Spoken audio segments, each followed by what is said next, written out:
A Villain in Venice, Jane of the Air, Book 1. A steampunk detective and aviatrix and part-time spy. Available now. All profits to the NHS. Scanning for audio.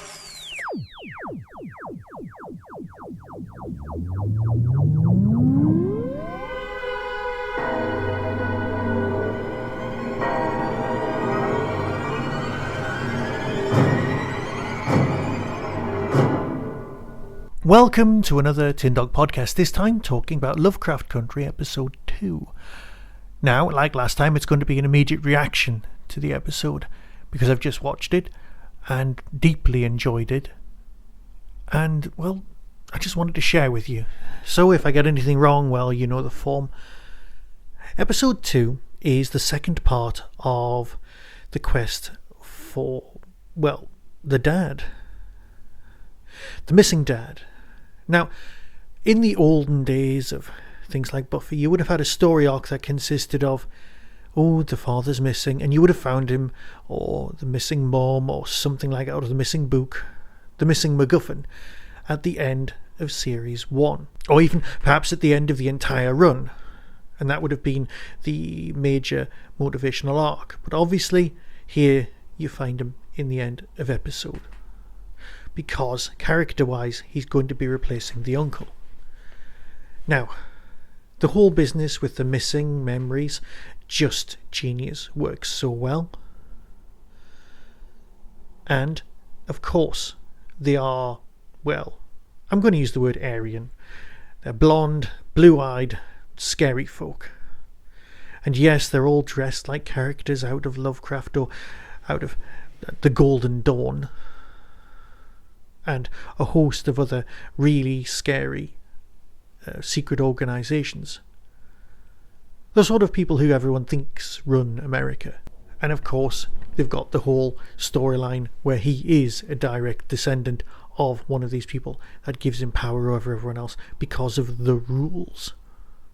Finding a loophole, marvellous. Seriously, that bit of the storyline's superb. And it does feel a lot more mysterious than the first episode, which was just downright scary.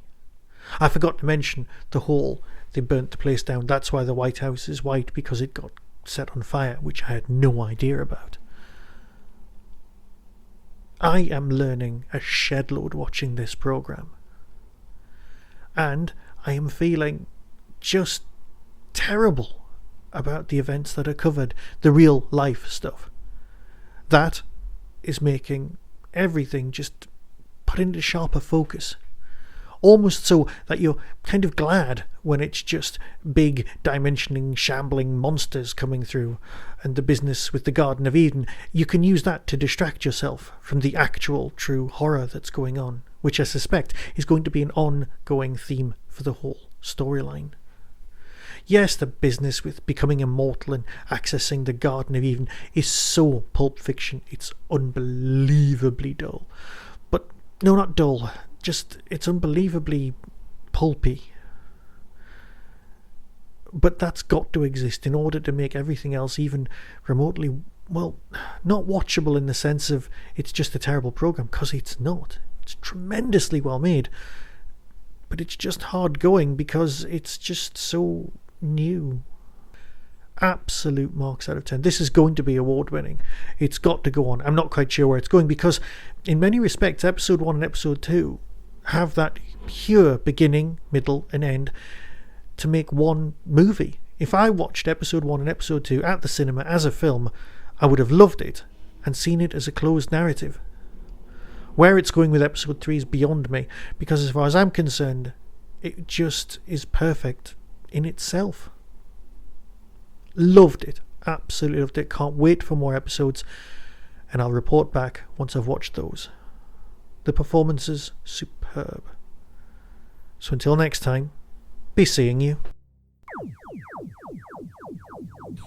That was the Tin Dog Podcast.